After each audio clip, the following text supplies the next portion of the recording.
Welcome back. So I am taking economic application and I'd like to continue from the previous class wherever I got stuck. The last class we were doing price of related goods. So I'm going to continue from price of related good. I just wanted to give you a retake of what had happened last class, what we were doing. The last class we were discussing the factors affecting demand or determinants of demand. In that we did price of commodity, we did income of the consumer and others. Here we did price of related goods, and I actually discussed in the previous class what substitute goods are and what complementary goods are. I'll go back and do some revision on it.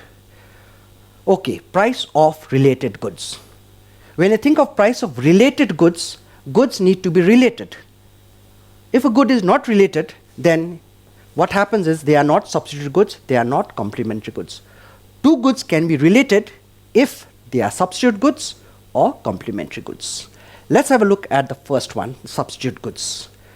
Substitute goods are goods which satisfy the same type of want and hence can be used in place of one another. The demand for a commodity increases when the price of its substitute increases. Example, if the price of tea increases, the demand for coffee increases. Many consumers will shift their consumption to coffee because coffee has become relatively cheaper. Okay, we take an example of substitute goods. Example of substitute goods are tea and coffee, Pepsi and Coca-Cola, etc. But we'll stick to tea and coffee. To understand what happens to the demand of a commodity when the price of the substitute good changes, let's have a look. Let us say tea is your commodity and the substitute good is coffee. Let us say now the price of tea is 10 rupees and the price of coffee is say 30 rupees. Now the price of the substitute good, coffee, decreases. Now it is 15 rupees. Whereas the price of tea, our commodity tea, does not change. The price is still 10 rupees. You'll notice here the price of the commodity does not change, but the price of the substitute good, that is the coffee's price, changes. Here there's a decrease in the price. When the price of coffee falls and the price of tea remains constant, same, we say that coffee is now relatively cheaper. Of course, you can see tea is cheaper than coffee still, but we can say relatively compared to before, coffee is now relatively cheaper. When coffee is relatively cheaper, what happens is some of the consumers find that they can switch over to coffee. Coffee is relatively cheaper compared to before. So some of the existing consumers who are drinking tea does not find much of a difference in the price of coffee. So you decide, let's drink tea, let's drink coffee. So some of the consumers switch over and drink coffee. What happens to the demand for coffee? Demand for coffee increases, whereas demand for tea decreases, though the price is the same. If you look at a graph on this,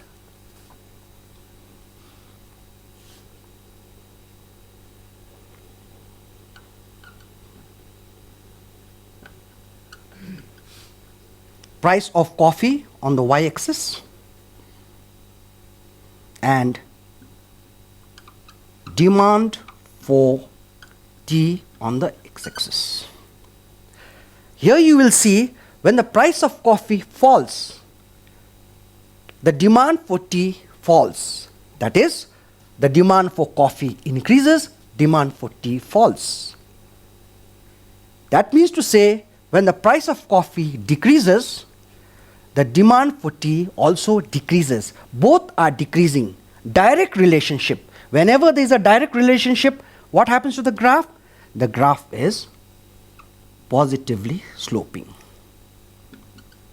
How do you know that? Let's go back.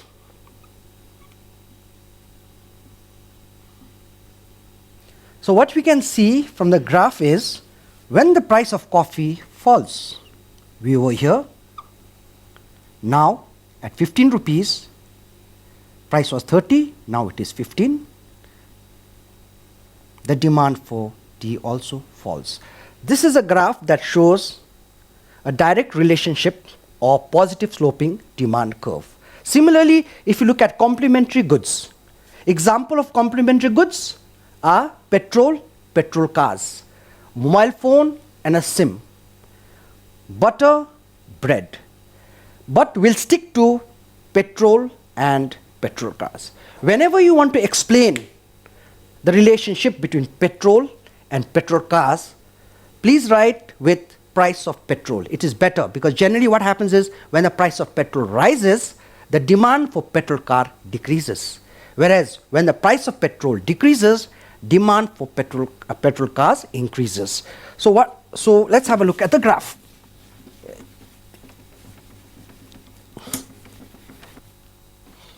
Okay, now I start with the example for complementary goods. Price of petrol and demand for petrol cars. Let us say the price of petrol is 80 rupees per litre and the demand for petrol cars is 500 cars in a month. If the price of petrol falls to 60 rupees per litre, when the price of petrol falls, the demand for petrol car will increase. 1,000 cars in a month. So you can see here when the price of petrol falls, the demand for petrol car increases. There is an opposite reaction here. You can see that price of petrol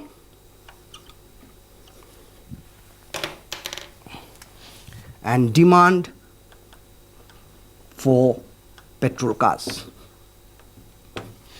So you can see that when the price of petrol rises, demand for petrol car decreases.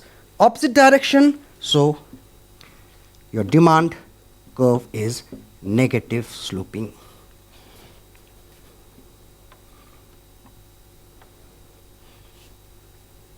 $80, $60.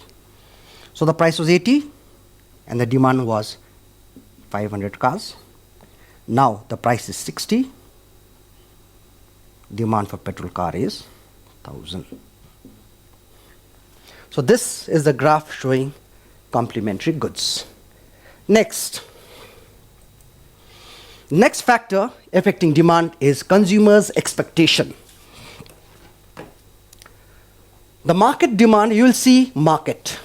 What happens is all the factors affecting demand that I did was for individual or single consumer.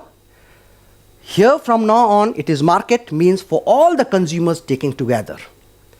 The market demand for a commodity increases when consumers expect the price to rise in future. They would demand more to avoid purchasing at higher price in the future. Similarly, purchases increases in anticipation of rise in income. Let's understand this. What happens is consumers expect that in future the price of a certain good is going to rise. When they feel the prices are going to get hiked, they will demand now. Demand will increase. Similarly, if you feel that your income in future is going to increase, then you will buy now. Or it could be that you expect that tomorrow is going to be a strike, there's going to be a rush, there will be shortage of goods tomorrow, you will not get any goods. So what happens? When there is a shortage of goods, when something is going to happen where you are not going to find the goods, you demand it now. This is on consumers' expectation.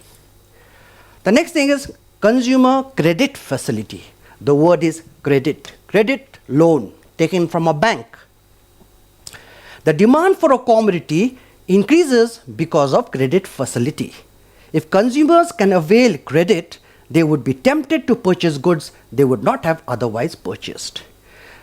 These days, you will see in your mobile phone through Amazon, when you are buying goods, what happens is you want to purchase a good, say a phone is 20,000 rupees. So you opt for debit card, credit card. If you look at your credit card, so if you see that, there on credit you can buy things. So the down payment may be just 5,000 and you can pay the rest in easy installment, say 6 installments.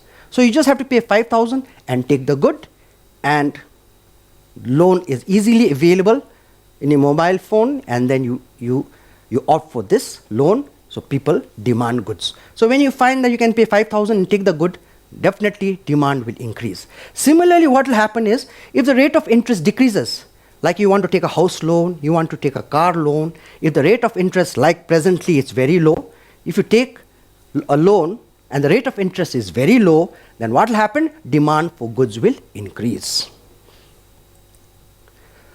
The next one is demonstration effect. Emulating habits of others, consumption style of others.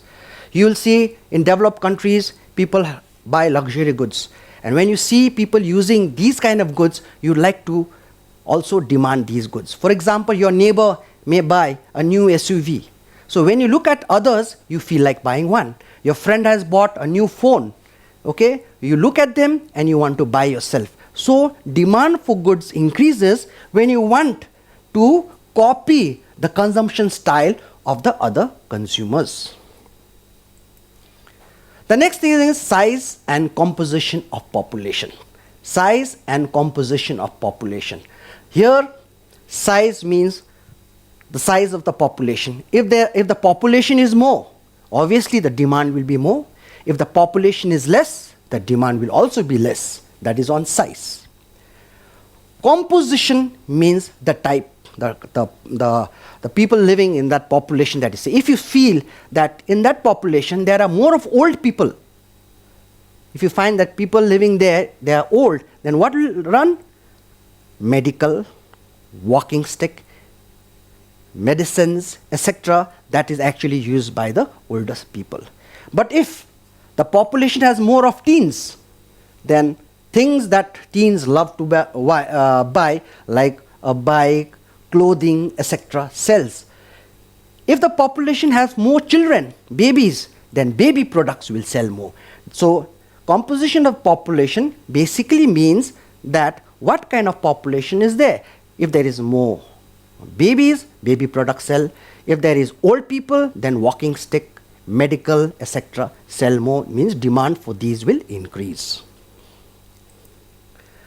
Distribution of income. Distribution of income means whether the income is distributed equally or not. If you have 10% in a nation, 10% wealthy people, and the 90% are poor, then what happens is luxury goods sell because the purchasing power is in the hands of the 10% rich. But if the distribution of income is equal, there's not much difference between the rich and the poor, then what happens is necessary goods sell more than luxury goods. Government policy.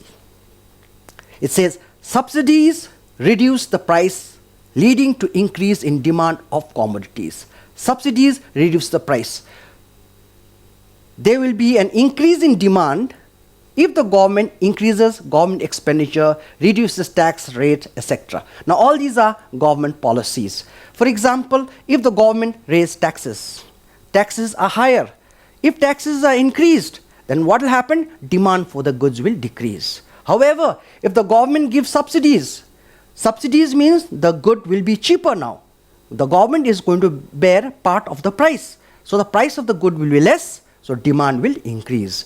Similarly, you will see if government spends more means money supply in the economy will increase, people will have more purchasing power, people can demand more of things. So what we did till now was about the different factors of demand or determinants of demand. So you've learned several factors affecting demand. Like, what were they? Number one, price. Second, income of the consumer, price of related goods, consumer credit facility, consumers' expectation, government policies, etc.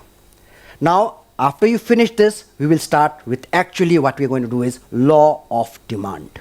You know what demand is. Now we'll understand what is law of demand. The law of demand states that other things remaining constant, ceteris paribus, other things remaining constant actually means that other than the price, all the other factors like income of the consumer, consumer's expectation, government policy, price of related goods, all these that we talked about other than the price are constant. The quantity demanded of a commodity increases when its price falls and decreases when its price rises. So it's very simple law of demand. You will see that when the price of a good increases, demand decreases, and when the price decreases, the demand will increase. Other factors remaining constant.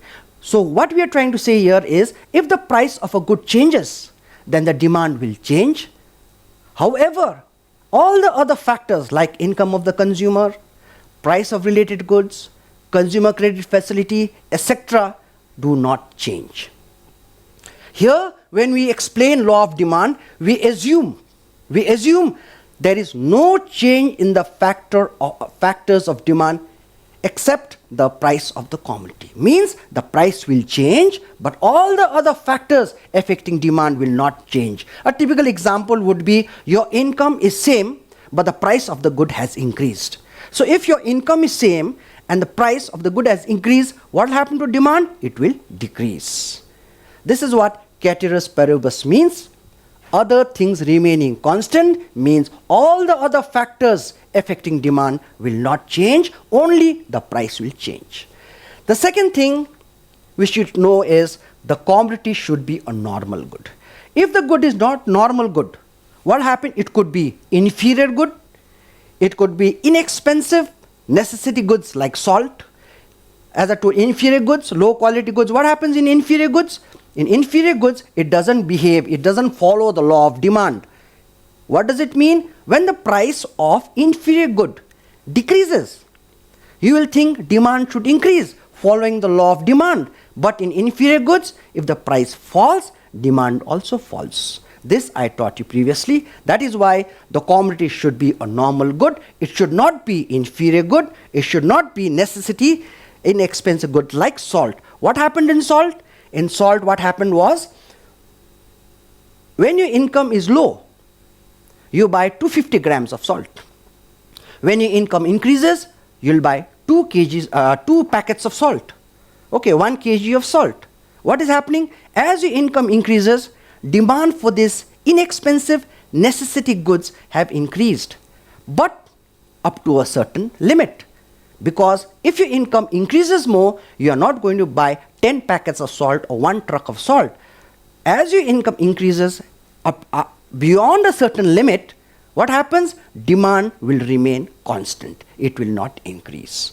So you've understood what is law of demand and assumption. All the other factors other than the price will not change, and the commodity should be a normal good. So once you understand law of demand, we will understand what is individual demand schedule, individual demand curve, market demand schedule, and market demand curve. Notice that individual demand schedule is a table that shows the price and the quantity. All these 4 definitions are easy to learn because it is related. The only thing in individual demand schedule you have to write is, it is a table. The rest is same. Individual demand curve, remove the word table, put the word curve, and the definition is same. Market demand schedule, table. Curve. So what is the difference here, individual and market? In individual, you'll have to write a consumer, individual. And when you see a market, you just have to write all the consumers. It's written consumer, it is all the consumers. So, learning this definition is easy because if it is scheduled, you write a table. If you see curve, you write a curve. If you see individual, you write a consumer. If you see market, you write all the consumers. So, let me read this definition. Individual demand schedule. It is a table that shows various quantities of a commodity that a consumer would be purchasing at different prices during a given period of time. Let's have a look. What is the individual demand schedule?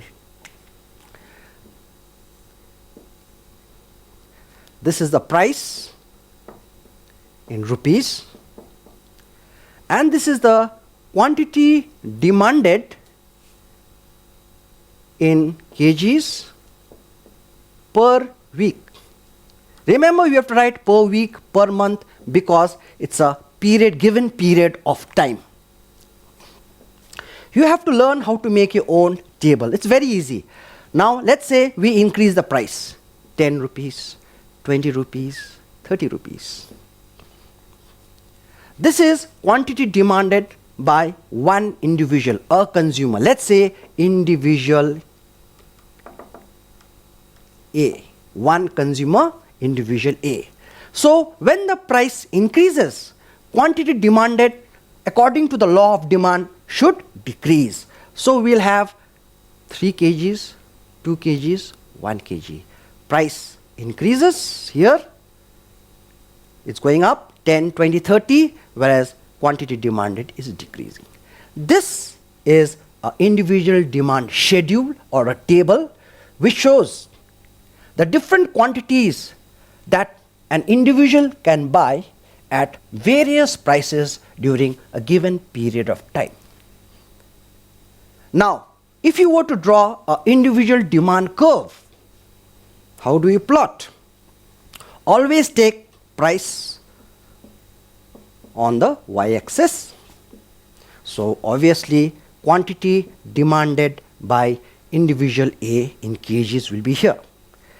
10, 20, 30, 1, 2, 3. Let's plot.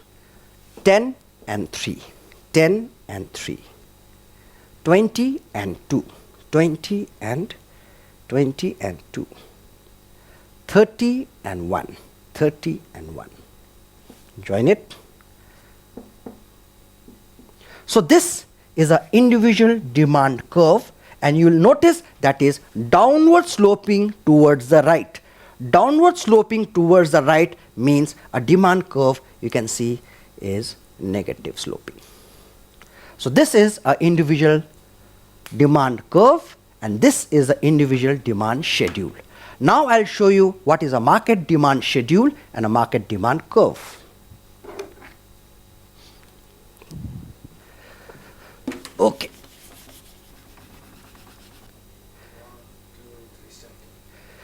Next is market demand schedule. So I am going to draw a table.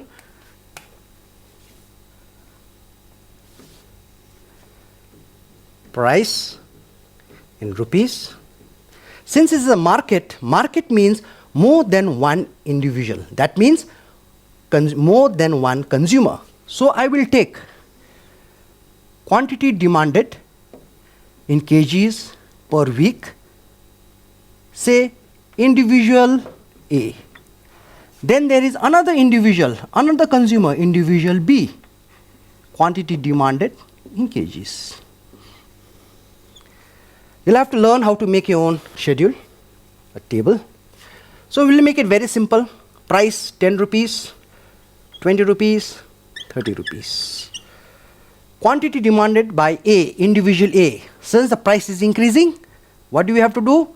Quantity demanded should decrease. So we'll keep 3, 2, 1. There's another individual B who buys goods. Let us say we'll keep it as 4, 3 and 2. Individual A, quantity demanded.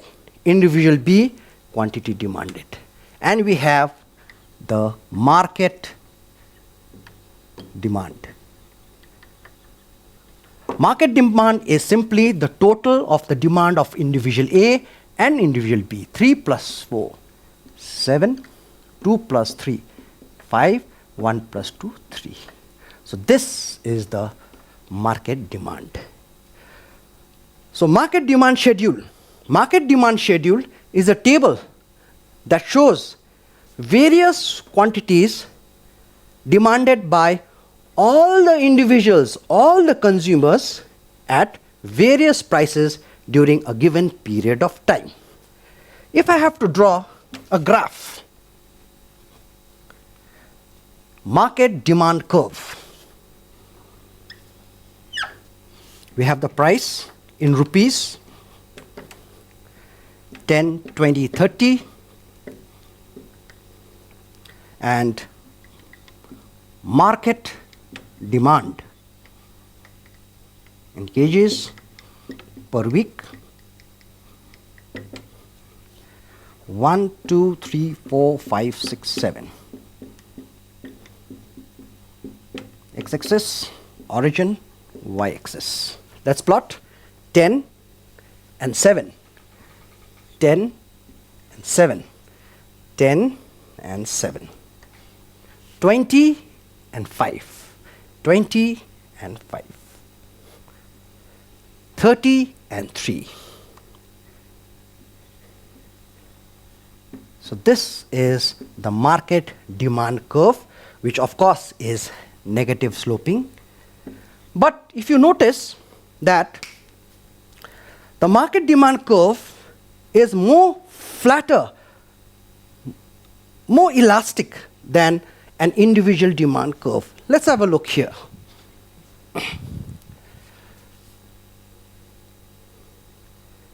The individual demand curve generally steep, whereas individual market,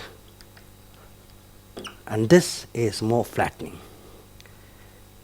We say this is inelastic, this is elastic. Now to understand what is elastic, inelastic, that I will explain in the later chapter on elasticity of demand. But just to understand, you will see that if the price changes by so much, delta P, quantity demanded changes by a small amount. One individual, one consumer, even if the price changes, his quantity demanded will not change much. But the same change in the price, if the price changes similarly, and we take the whole market, that means all the consumers, then you can see there is a huge change in the quantity demanded. One individual cannot change the quantity demanded much compared to the market. That's why we say this is more flexible, elastic, and this is stiff, not flexible, inelastic. Right, so that was what on individual demand schedule, individual demand curve, market demand schedule, and market demand curve. There's one more thing I want to explain on this is, another question here comes is, they say that here you will see the market demand curve is the horizontal summation. Horizontal summation. Horizontal summation of all the individual demand curve. Market demand curve is the horizontal summation of all the individual demand curve. What does that mean? It means that if you were to plot a graph,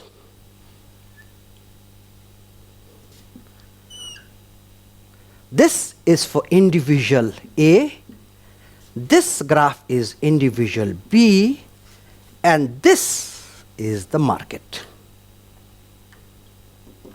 Individual A's demand, individual B's demand, and market demand.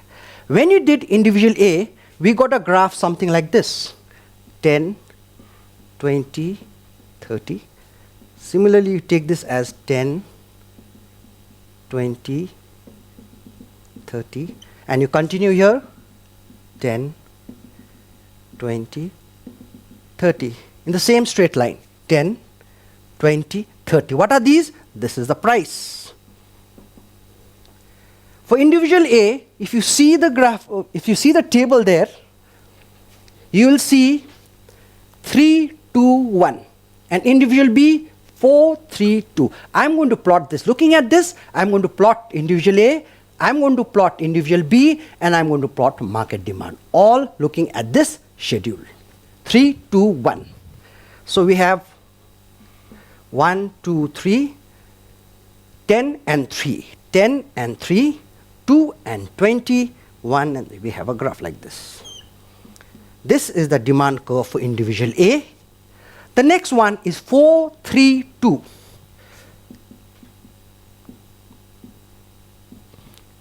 4, 3, 2.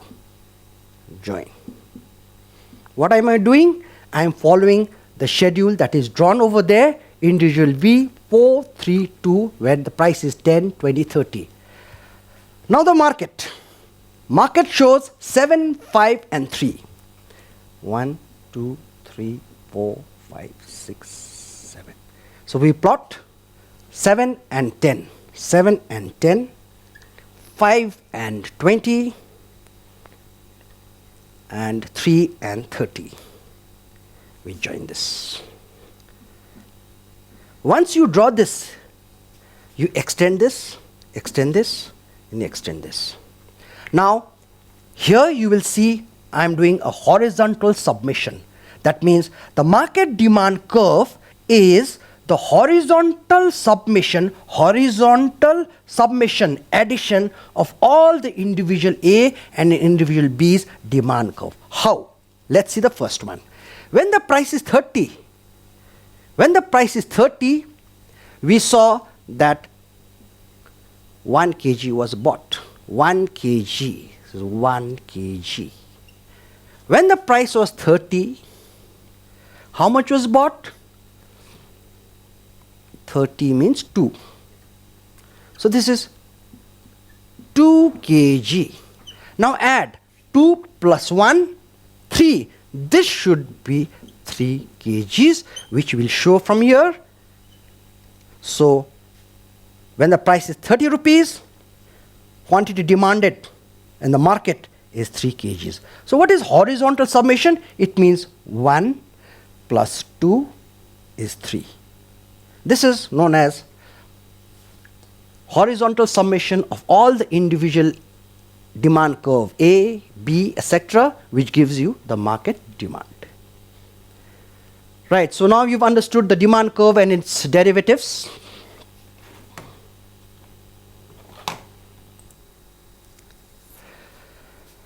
The next thing that I'm going to take in my next class would be explanation to the demand curve sloping downwards towards the right. You've always noticed that the demand curve is sloping downwards towards the right, negative sloping.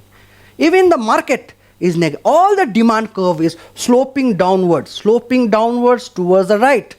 Negative sloping. What is negative sloping? Negative sloping means inversely related. Now what is this inversely related? Let's go back. When the price increases, demand decreases. Inverse relationship. Negative sloping. Now the question is, why is the demand curve sloping downwards towards the right, or negative sloping, or why is it inversely related? Inversely related means when the price goes up, the demand will decrease. Other factors remaining constant, ceteris paribus. So I am going to give you an explanation why the demand curve slopes downwards towards the right, following 3 or 4 explanation. So anyway, this will be all for today. I will continue with this explanation in my next class. Thank you so much. Thank you for watching. See you again. Bye.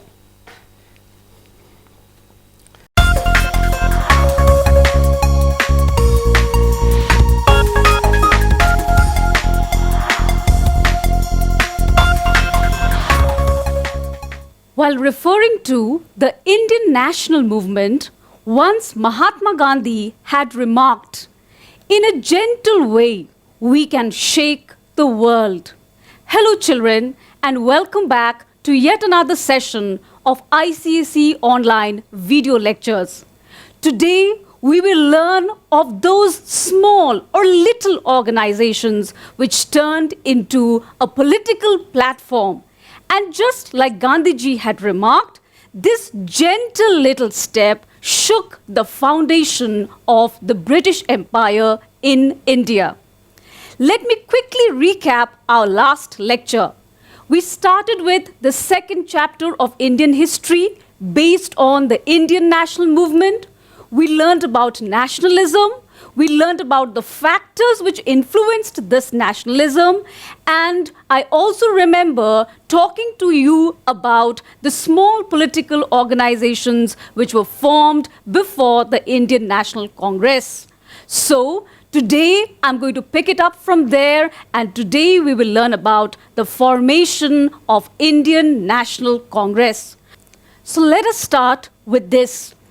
In 1883, Alan Octavian Hume, I will explain to you who was Alan Octavian Hume later on, but in 1883, he wrote an open letter to the graduates of Calcutta University to unite together and form a union. Alan Octavian Hume was a retired civil servant. He had already finished off with his job, but what happened was he was requested by the British to please write a letter, and this was an open letter, to the graduates of Calcutta University. Now, what you need to take note of is the letter was for the educated middle class people, so that they can understand the essence of this letter, the purpose of this letter. The reason why he wrote it is clearly mentioned here. He wanted the Indians to unite together. Now, this might be slightly confusing. Why would a British want the Indians to unite together? And that too, he is asking them. The purpose of coming together is to form a union. Union meaning an association, a league, a group. And I will come to this explanation later. Right now, you just need to understand that it was the initiative of the British actually, where they requested, Alan Octavian Hume to come to write an open letter and ask the Indians to form a union. For this, he was supported by the Viceroy Lord Dufferin. Initiative is taken by Alan Octavian Hume, but there is a push which is given to him by the Viceroy Lord Dufferin. And because of this, many leaders also came together, Indian leaders like Dadabhai Naoroji, Firoz Shah Mehta, etc.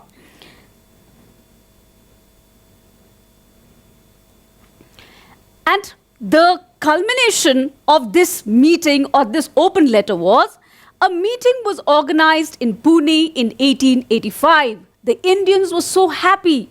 They were so excited. If you remember the previous lectures, we had Pune Sarvajanik Sabha, we had Indian National Conference, Surendranath Banerjee had his own association called Indian Association, Dadabhai Naoroji's association was in London. But what was more exciting was that now the Indians would have their own common political platform. Instead of having separate regional organizations or international organizations, we would have one single association. So, in 1885, the meeting was organized in Pune. But it so happened that plague broke out. And therefore, just like we are facing this pandemic right now, plague broke out even in 1885, and the venue of the meeting had to be shifted to Gokul Das Tejpal Sanskrit College, which is in Mumbai. So the venue shifted from Pune to Mumbai. But our Indian leaders were determined to go ahead with the meeting. They had to form the association at any cost. Therefore, along with 72 delegates meaning members, and Indians coming from all parts of India, from all parts of the country. Again, thanks to the modern means of transport and communication, it made it easy for the Indians to meet at a certain point. 72 members, they came together and they finally formed an all India level association, which they named it as the Indian National Congress. So 1885 is a very historic year for us, because before this, we did have associations which were basically regional in character. But now in 1885, we had an all India political organization with the name of Indian National Congress. Now we come to the objectives of the Congress. Objectives of the Congress. Before starting with the lecture, let me tell you, this is one of the hot favorite of ICSE. You normally get the questions, especially in the long answer section also, sometimes even in the compulsory section, where you have to write down or mention the objectives of the Indian National Congress.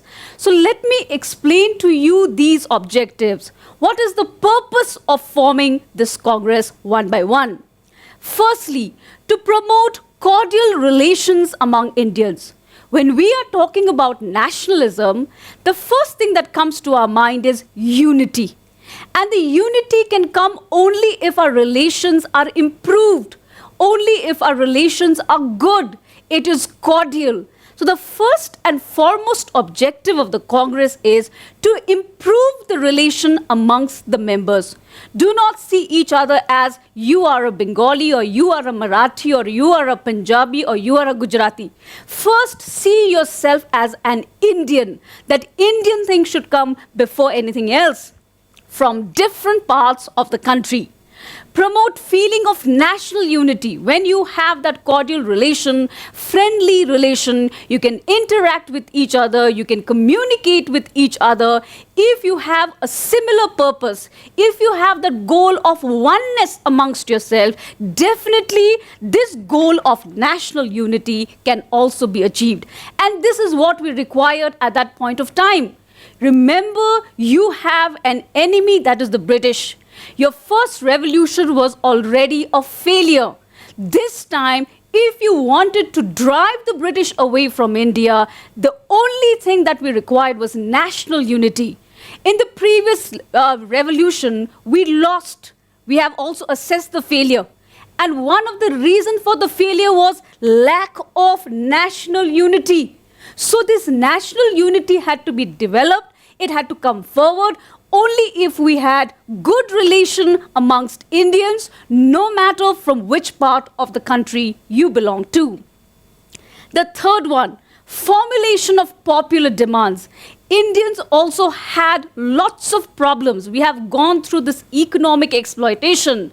The industries were closing down. Unemployment problem was increasing. Poverty was also increasing. So at this point of time, the Indians had some demands which they wanted to place it before the British. But how do you do it? What is the method that you are going to take up to place your demands before the British? So the only way was, you cannot pick and choose individual demand. You have to do it in a very official kind of manner. Therefore, now it was the responsibility of the Indian National Congress to collect these demands from different parts of India and present them before the government. So you had demands coming from all sections. The aristocratic people were also affected by the policies of the British. The educated people had their own problems. The lower strata belonging of the laborers, the artisans, the craftsmen, the peasants, they also had their problem. But they did not know a method to go about it. So now the Indian National Congress was a medium. This was a roadmap. Now they would show you the way how to go about it. Therefore, this also became one of the objectives of the Indian National Congress. And last but not the least, to train and organize public opinion in the country. Before the Indian National Congress came into the scene, India was ruled by all the rulers. I have often referred to the Rajas and Maharajas and Nawabs and Nizams, etc. So the system was that you do not go against the king. The king was almost treated like God. and you had to accept every policy which was devised by the rulers. But now, what we required is public opinion. What does the public think? And this has become very common. In most of the democratic countries, you will see this. Public opinion is very, very important. Public opinion will form a government, will not form a government. Everything depends on the public. Now, the focus is on the majority of people over here. So, the objective of the Congress was also to train and organize public opinion in the country. Now, that the Indian National Congress was formed, so we will look at the first session. In the first session, it was held in Mumbai, and the year was 1885. The session was presided over by Womesh Chandra Banerjee. And in the second session, I have made a table just like this, held in Calcutta. Year is 1886, presided by Dadabhai Naoroji. Now, why have I made these tables here? Is because if you just look at the ICSE syllabus, then towards the end, it's written over there that you also have to learn the sessions of the Congress, only the first and the second. And also you have to know who presided over the first and the second session. Now, normally I have found that children get confused because of this word presided. That means who conducted the session, who conducted the meeting. Sometimes you can also change the question and say, who was the first president of the Indian National Congress? So your answer will be again Womesh Chandra Banerjee. Who was the second president of the Indian National Congress? Again, your answer will be Dadabhai Naoroji. Sessions you just need to understand, and I have given here very, very clearly the first and the second session. Now that the Congress was already formed, all right? And this was, I told you, again, very historic moment for the Indians as well as for the British. A while ago, I was referring to Alan Octavian Hume, and I told you all that I will come to you later about this. Now, many of your minds must be, again, very confused, and you might be curious and inquisitive to know why would the British help the Indians, right? Because all along in our studies, we have learned to hate the British. We have learned to resent their policies.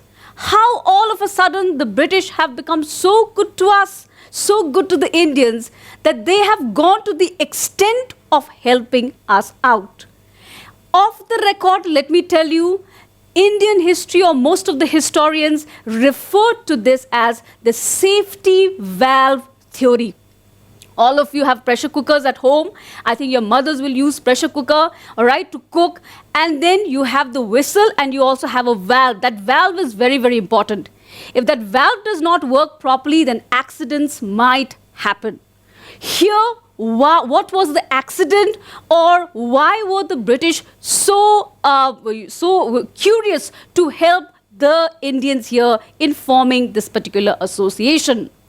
Now, what happened was that when the revolution of 1857 broke out, the British were totally unprepared. They had no idea that all sections of the Indians would come together and rise up against the British in such a manner. That is why in 1858, when Queen Victoria makes a proclamation, she has already declared over there that from now on we will not interfere with the policies or customs or traditions of the Indians. We will see to it that all the demands of the Indians are fulfilled. The army was also changed. Why would they do that? The reason is because the British could not afford to have a second revolution. Please remember, children, the British are here for a long stay. The longer they stay in India, the longer they are going to profit. So they have come with various methods. They have come with various ways to prolong their stay in India. With the growth of education, with modern means and transportation, the role of press and literature, the Indians had now become aware. The The sensitization process had already started. They had already become educated. They now not only knew about their country, the history of the country, but they were also aware of the revolutions, the battles and wars that were taking place outside India. Now they were aware of how the Irish were resisting against the British. They also came in touch with the French Revolution. And the French Revolution taught them. It gave them the slogan of unity, fraternity. All these slogans were coming. All these democratic ideas or concepts were also coming. Liberty was another concept that they had understood. So therefore, slowly the British found out that the Indians now are becoming smarter. Now they are becoming more educated. And this educated class one day might revolt against them. So, in order to suppress that revolution, they came up with this idea of the safety valve theory. That is why Lord Dufferin pushes Alan Octavian Hume, write an open letter, call the graduates of Calcutta University, ask them to form a union, tell them to organize a conference, let them come up with their own objectives. The reason is, if our Indians are involved with this conference and the working of the conference, they will forget about the revolution. So in one way, this is the best possible way to confuse the Indians. This is the best possible way to give them homework, and then they will forget about the revolution. So in history, I'm telling you off the record, this is referred to as the safety valve theory. Now let us look at the reaction of the British. The safety valve theory worked initially. Initially, the British were very, very happy. Thank God, the Indians are now engaged in this conference. They will be, busy with this. Now they will not think of any other revolution. So initially, what was the reaction? They welcomed the move of the Indians. They congratulated all the members. They congratulated all the leaders. They were very happy that a political platform was now formed. It was now established. And so much so that Lord Dufferin, the Viceroy, invited the members to a garden tea party in Calcutta. Again, Calcutta, I'm referring here because that was the capital of the Indian Empire at that point of time. Lord Dufferin became so generous that now they invited the Indian members. The Indian members also must have got super excited to come and have tea with the Viceroy, and that also a British tea party. Now, I don't need to explain how a British tea party looks like. Later on, but when the Congress now started doing its work, when these educated people now started formulating their own policies, started demanding to the British, started criticizing about the British policies, what did they do? They criticized the organization. Now, it was almost like a boomerang for the British. It just backfired. They thought they are going to use the INC or the Indian National Congress as a puppet, but now the puppet would not want to work according to the wishes of the British. So therefore, they criticized the organization and also labeled it, tagged it, gave it names such as seditious Brahmins and disloyal Babus. All right. So when we are talking about all these names that the Congress got, they must have done something right and they must have done something wrong. Wrong from the side of the British, because the British did not want the Indian National Congress to become so smart. They must have done something right from the viewpoint of the Indians, because now they started demanding. Remember, one is to collect popular demands and place it before the government. So what were the popular demands? Let us take a look at it. Expansion of provincial and legislative council. This is almost like your parliaments. Expansion meaning now they wanted more Indians to be members of provincial as well as legislative council. there was no balance of members in this council. You had more of Europeans and less of Indians. But now the Indians are demanding that since it concerns our country, since the policies are for the Indians, so we must have more Indians and less of Europeans. Second, reduction in military expenditure. The British forces, the British army that was organized were running at the cost, or with all the salaries were being paid not by Britain but by the pockets, from the pockets of the Indians. So now that we have educated people, they realized they must have done the calculation as well, the income and expenditure, and they felt that the expenditure or the budget on the military expenses was way too high, so they wanted a reduction. Next, they demanded simultaneous examination of ICS, which is the Indian Civil Service, to be held both in England and in India. Once upon a time, Indians who wanted to sit for this exam had to travel all the way to England. So you can just calculate the cost. If you're you are well prepared, you are educated, you're intelligent, you can crack the examination, that is one thing. But you must also have the pocket to go to England and sit for the examination. So now these educated Indians demanded, why should we go all the way to England? Why can't we have the examination here in India itself? So they demanded simultaneous, side by side. Last but not the least, they also demanded the spread. It was this education which opened the minds of the Indians.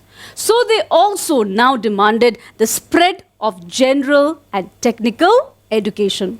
Now with this, we have come to an end of the second chapter, that is growth of Indian nationalism. But I would quickly like to discuss some of the common ICSE questions. So let's take a look at it.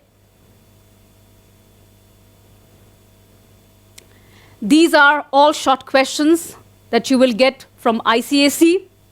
Like, for example, first is define nationalism. And I have already done that in my previous lecture, where I spoke to you about the unity, the oneness. It is a feeling of patriotism, love, and respect towards one's own country. The next is mention 2 newspapers. Again, this is from our previous lecture. 2 newspapers for 2 marks. So you can write Amrit Bazar Patrika, or you can write Bengali, or you can write the Tribune, or you can write the Statesman, etc. Any, either a vernacular and English newspaper will also do. The second is to mention 2 repressive policies, very strict policies, controlling policies of Lord Lytton. So the famous 2 will be, one is the Vernacular Press Act, and the second one will be the the Arms Act, the Gagging Act, or you can also mention the last one, that is the reduction of the age for ICS examination from 21 to 19 years. But I feel the easiest will be Vernacular Press Act and the Arms Act. The next is who presided. When I was doing the sessions of the Congress, then I had made a table, the first and the second, so that it is very clear to you. Here it is mentioned the first session. Please look at that first session carefully. So now it's very easy at the end. So it will be Womesh Chandra Banerjee, also known as W.C. Banerjee. Next is the objectives of Indian National Congress. There were 4 objectives: to have that cordial relation, formulate the public demands, etc., to have that national unity, to create public opinion. Out of 4, you can write any 3. This comes under the structured question also, or sometimes under the compulsory section also. Then, how did the growth of Western education? Sometimes it is for 2 marks, so you need to write 2 points. I have mentioned before, English language now became the common language of communication.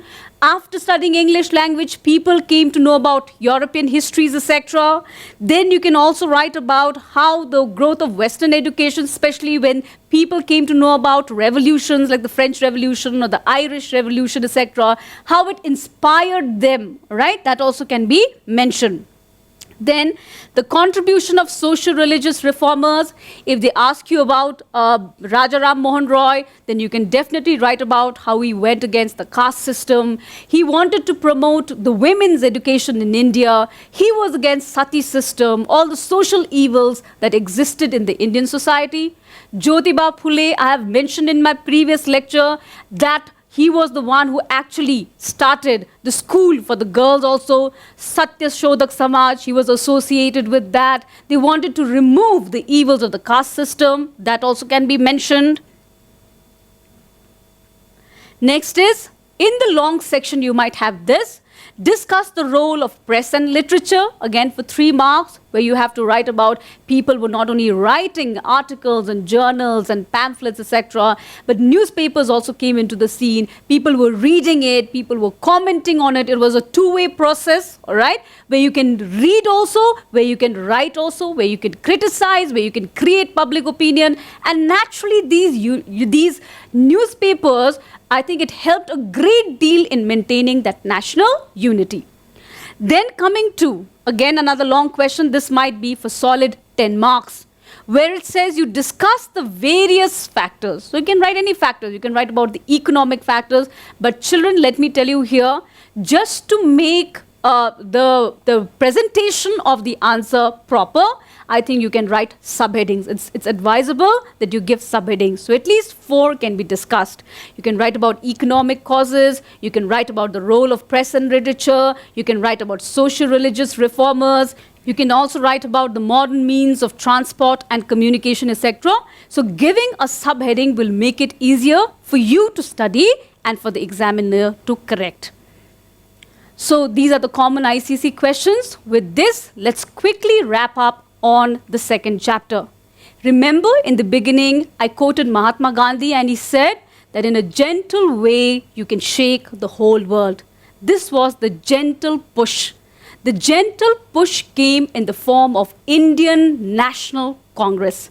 And later, the activities of the Congress, the programs of the Congress, the various mass movements that the Congress launched under several leaders, once again, I'm repeating, they shook the foundation of the British Empire, so much so that in 1947, they were forced to leave India. With this, I would like to end today's session. Thank you very much for watching. Stay safe, save lives, and stay indoors. Thank you.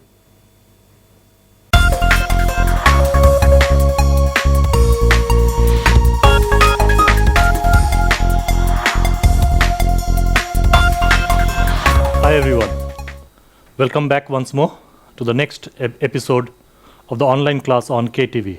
Okay, we are again with computer application for ICSE students of 2021 and also for 2020. Okay, so we continue with switch case. We are doing programming based on switch case. Yesterday we did some. Today we will deal with a programming concept of menu driven. Okay, so menu driven program using switch case, right? So let's turn here.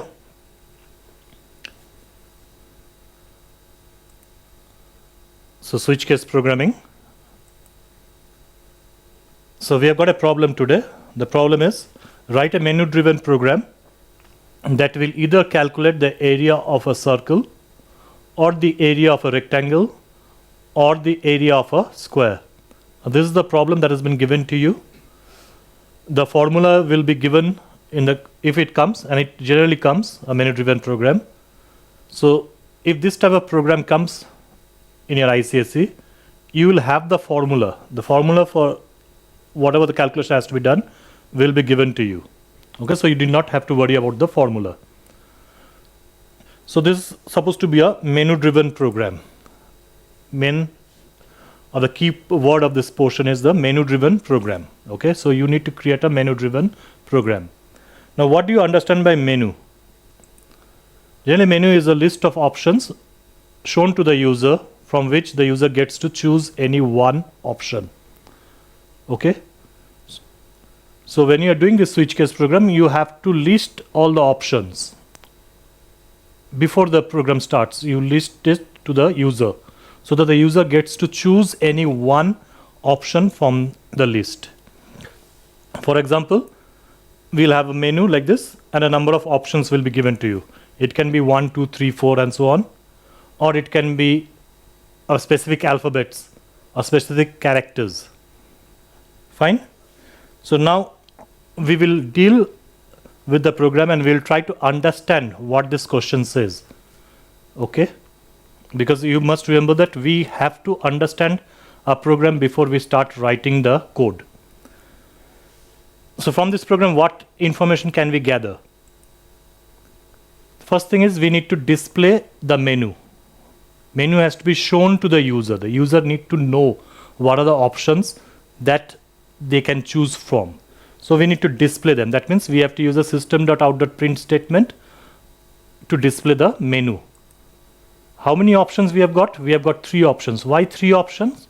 Because we will be calculating the area of the circle, area of the rectangle, and the area of the square. So 3 different processes. Fine. So 3 options. Since the user will be choosing from this 3 options, the user is expected to enter the values 1, 2 or 3. The options 1, option 2 or option 3. So user is supposed to enter the value 1, 2 or 3. Since they are number, it will be of int type. The input for the choice will be int type. We will store this value in a variable called ch. Okay. So the menu options, whichever is chosen, will be of int type and will be stored in a variable called ch. Next, what else we require? What other input we require? And what will be the data type of those inputs? And what variable we'll be using? Like, you must remember that in this program, we are going to calculate the area of a circle, rectangle, and a square. So if we are talking about circle, we need to take as input the value of pi and the value of the radius. We will be using float data type and we will be using the variable pi, pi, or the variable r. So 2 variables will be required for this circle. Next, for calculating the area of the rectangle, we need to input the length and the breadth of the rectangle. Here also we will be using the data type float and the variables will be called L and B. Fine. Now we move on to square. For square, we need to input only the side, length of the side of a particular side. Here also the data type is float and the variable name is S. So the variables that we will be using in our program are, for the calculation is pi, r, L, B and S. And after calculating, we will be storing it in a variable called area or AR. AR is common because you are choosing any one option. Either we will calculate the area of a circle, or we will calculate the area of a rectangle, or the area of a square. So we will use the variable AR, which will be common to all 3 processes, because ultimately any one process will get executed. Fine. So these are the information that we can gather from the given problem. Now we will write the program for this. So of course, first we have the comment, single line comment, which states that this is a menu driven program. Then we import java.util, the util package. Next, we create the class and I've given the name menu driven, menu underscore driven. This is the name of the class. Next, we give curly bracket.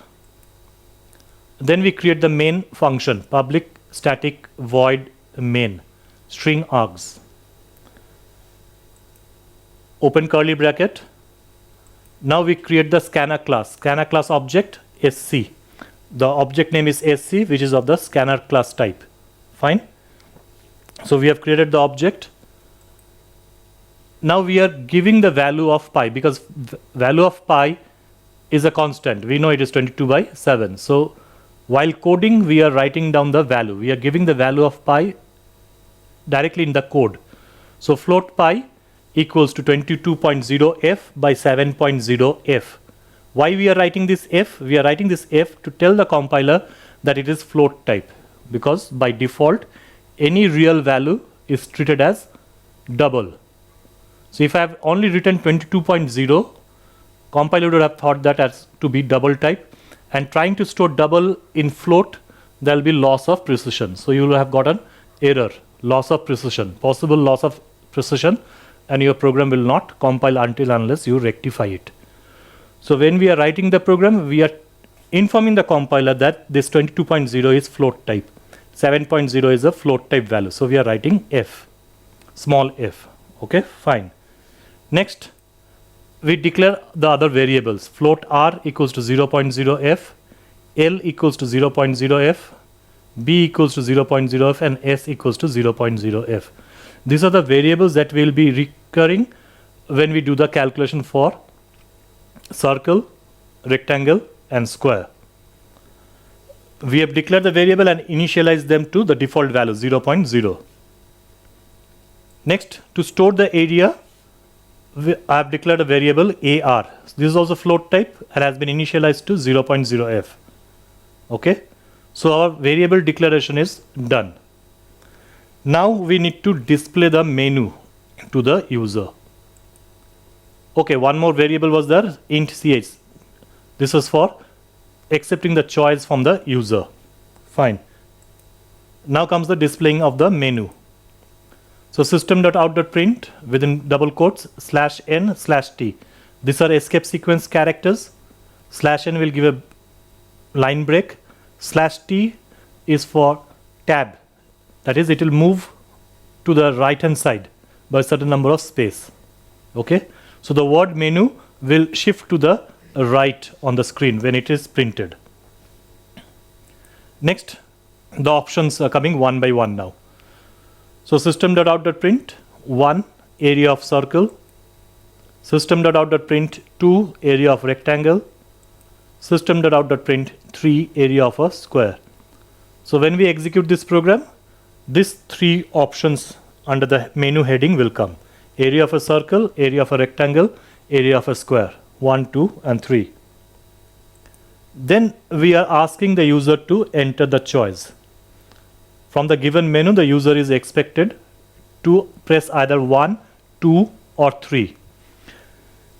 After the user enters the value 1, 2, or 3, it is read by the next int function of the scanner class, and then it is being stored in ch.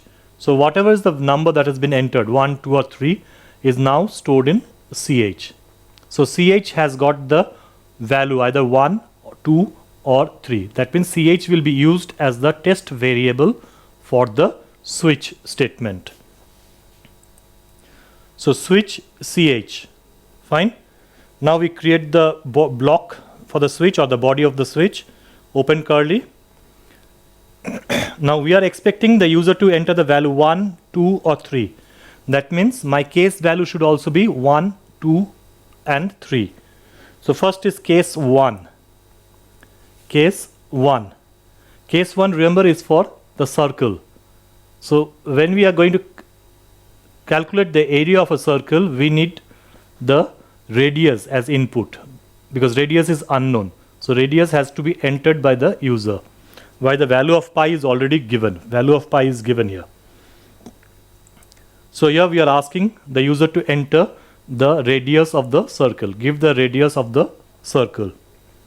Whatever is entered by the user is now read by next float, because it is float type. We are expecting the user to give float type of value.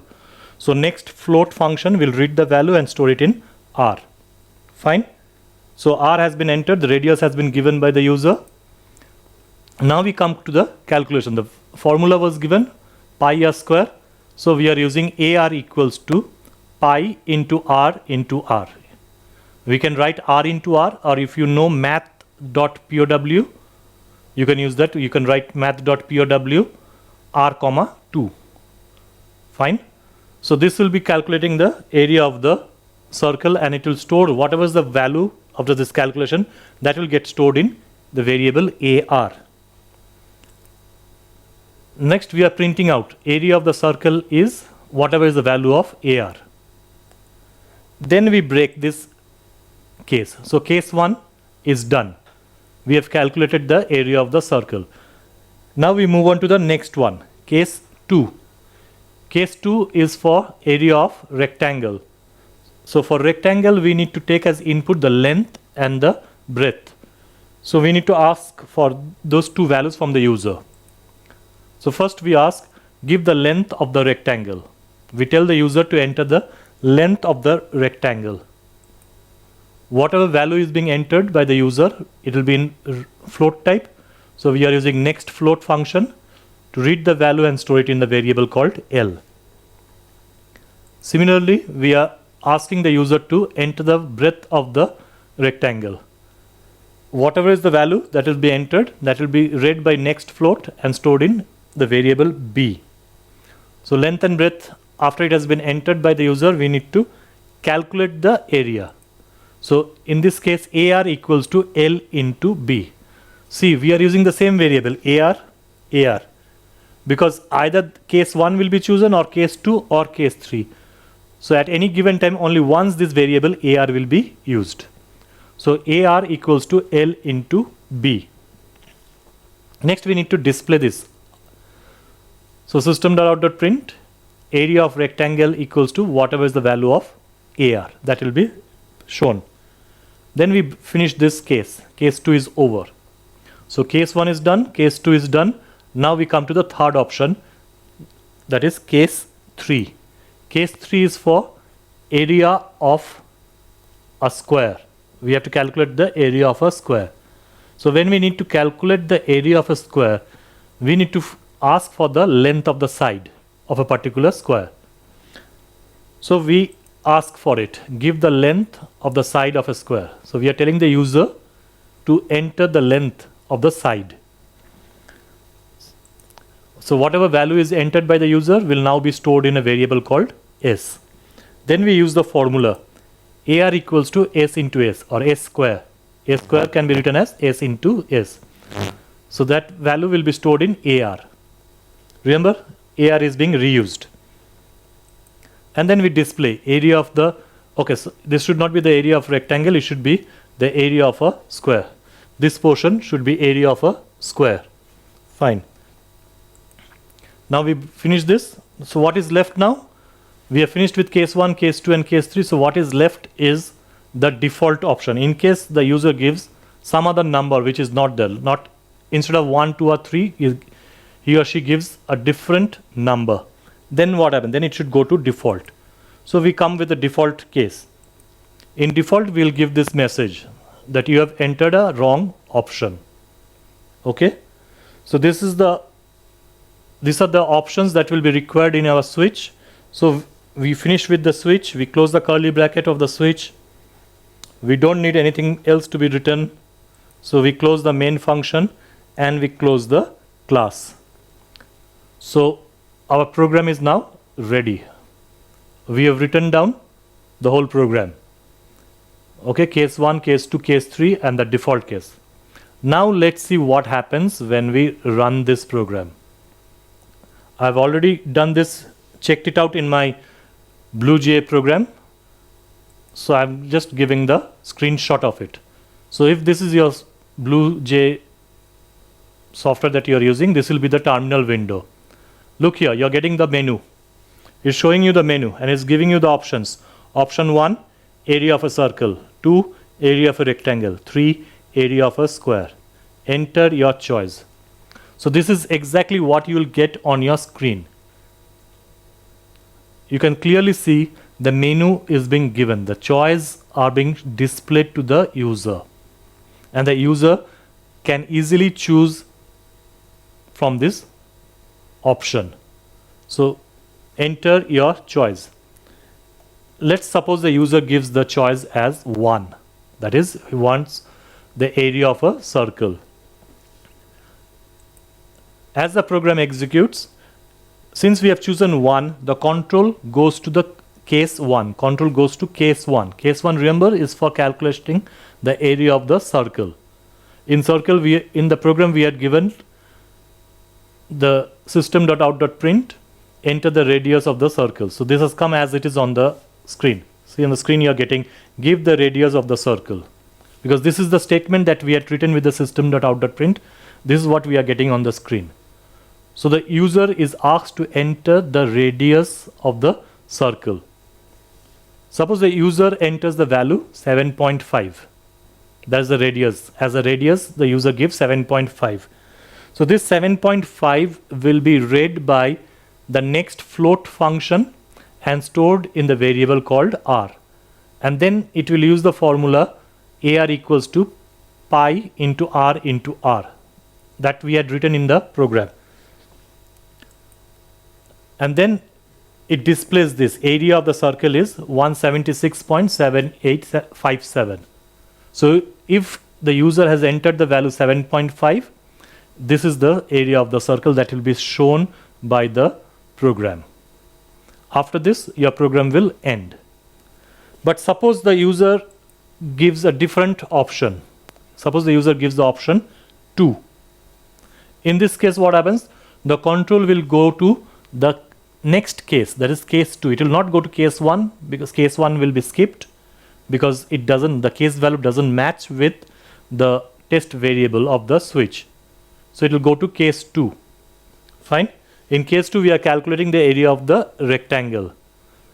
So in the rectangle, what we had asked? We had asked for the length of the rectangle. So this will come on the screen and give the length of the rectangle. And suppose we enter the value 12.5.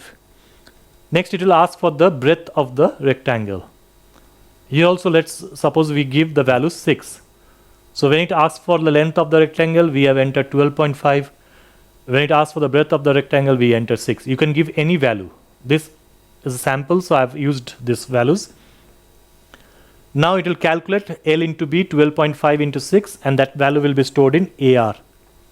And then it will print out the output. So your output will be area of the rectangle is 75.0. So 12.5 into 6, you'll get 75.0. So if the user had chosen option 2, the program would have asked the user to enter the length of the rectangle. Then it would have asked for the user to enter the breadth of the rectangle. And accordingly, it would have said, it would have done the calculation and shown the output as area of rectangle is whatever is the value. Fine. Now let's see what happens if the user has given option 3. We are checking out all the options. We are seeing whether all the options are working properly or not. So here user gives the option 3. Option 3, remember, is the area of square. So give the length of the side of the square, 6.5. Of course, as I said in the program, we had made a mistake. Instead of square, we had written rectangles. So as it was done in the program, it will come as it is here. Fine. So this has to be rectified. So length of the square was 6.5.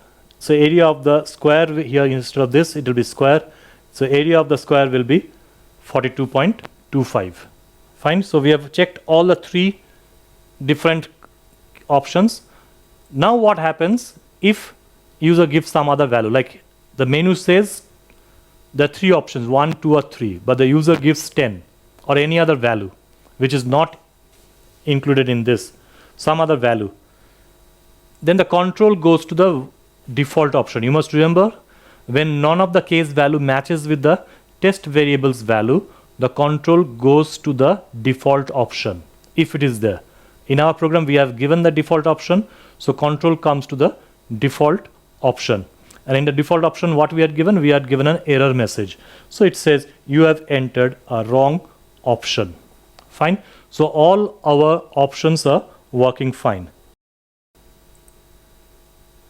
So this is how a menu-driven program works. You need to show the menu. Menu means you need to show the options. The various options that is required to be solved, you show them, you mention them to the user, and you ask the user to choose from one of them. And based on the user's choice, the control will go to one of those case. Whichever case is chosen, whichever option is chosen, the control goes there, and whatever is there in that option, whatever is there in that case gets executed. Okay? So whenever you face a program where you are asked to enter or write a menu-driven program, this is how you write down the menu. Here we have given an example of finding the calculating the area of a circle, area of a rectangle, or the area of a square. It can be anything. The basic thing is, if you are asked to write a menu-driven program, you need to show the options and ask the user to enter one of the option value. Clear?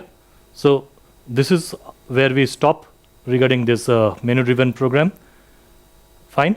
Next, we'll take up one more program. In the next episode, we'll do one more program related to switch case. And after that, we'll move on to if-else statement. Fine. So we'll stop here. And as usual, thank you. Stay home, stay safe. And please keep on studying, because you have to prepare for your exams, which will be held next year. Thank you, everyone.